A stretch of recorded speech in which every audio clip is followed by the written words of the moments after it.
how realistic is it to ask you to say, hey, spend a few hours, spend a few days researching the hell out of everyone coming to the conference? Have you ever done that, or is that a problem for you? No, I don't think everyone should be researching everyone who's coming to the conference. That's not even possible. The quick thing to do is to ask what you do and think on your feet. So I think entrepreneurs have a responsibility to be quick thinking a little bit. And so that's important. But when you're pitching to an audience of like 300, 400, 500 people, it's a little bit like a scattershot approach in marketing, where you should expect a 1% response. So the idea is, you pitch to 500 people, 5 people will come and talk to you. That should be your expectations. So go in with realistic expectations. The goal is to get the word out, and as many people that you can catch, great. Otherwise, then it's more targeted. I agree. You can't really take time to do that. And you read most of people's profile, they make themselves sound a lot better than they really are. Yes. I mean, everybody's profile you read through, wow, I need to meet him and her. They're amazing. They've sold so many books. Everybody's a New York Times bestseller. Oh, it's so good looking. So many Twitter followers. Yeah, you really can't do that. But I think you need to talk to anybody. If you think that person may not be invested or walking by, there's nobody else around, still talk to them. They may know somebody else who may be interested in your company. How many times do you just need to network? Get out there and tell your story. Tell it to anybody you can, scream off the rooftops. That's what you need to do, because, yes, he may not invest in my company, but his neighbor may be interested in exactly what I do, and he's introduced me. But this is the fund conference, though. So I'm not saying research every conference you go to, all the speakers at every conference, but this is one.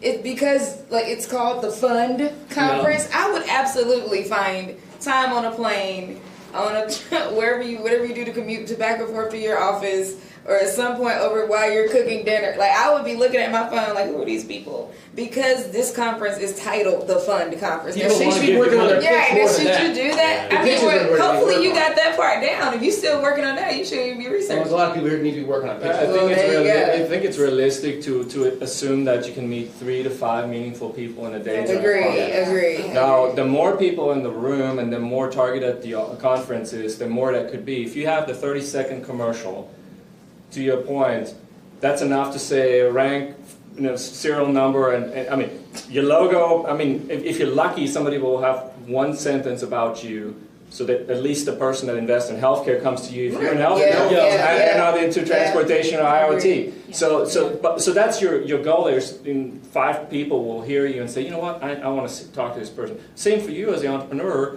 You're looking at who's coming, and you're saying, you know what, these 3 investors are high on my list. That I'll see if I can't find them at the conference or arrange it or however it's set up. So I think it's realistic. I mean, the most productive conferences for me has been doing exactly that.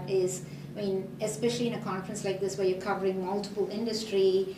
I don't want to waste my time talking to someone who'll only invest in healthcare, or nothing against you, Hubert, but... I'm terribly offended.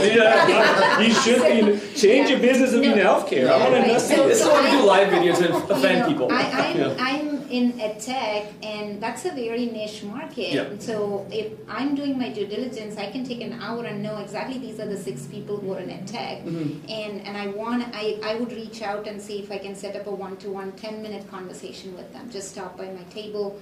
And those are the most productive conferences for me. Especially if I look at those 5 people, I would go look on LinkedIn to see if we have any common connections. Yeah. If I can get a pre-introduction before coming to the conference, that's even more productive. One other thing that nobody brought up, which maybe I'm just mercurial, there's one other great asset that you can get here besides money. And that is half the companies that are in that room will not exist next year. If you're the ones that are successful, you're going to be scaling and looking for talent. The best place to get to know people is to talk to them when they're setting up their other booths and you have that downtime. See, oh, here's a brilliant engineer, and that idea ain't going anywhere. Give me a card. Give me a card. Well, he took it 6 months. LinkedIn is better. That URL doesn't work anymore. And really to get in touch with talent, because one of the places that entrepreneurs forget that they have to really master their story is not just to the dangling cash in the room, but you're going to have to be the Pied Piper and get people to follow your dream and want to come and work for you and pursue that dream and expand that dream.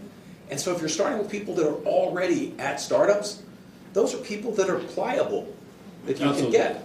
So Because they care about that kind of lifestyle. They care about building things. Inside track to get talent is at conferences. Talent partner. So, and I think the other point too is you know, like you said, it's not practical to study ahead of time. Everybody's going to be there, but it's the follow up. Yes. So Yes. you hear somebody on a panel, or you meet somebody who's giving a presentation, That's and enjoyable. then maybe you can't talk to them now, but you know, you follow up later, you know, through social media, through the web, and all that. I met you at the conference, didn't get a chance to talk, or I met you at the conference, want to follow up, and you maintain those relationships afterwards. yeah. And that's actually the most important. Getting the follow-ups, because whether it's customer relationships, investor relationships, follow-up, persistence, those are the two things that count.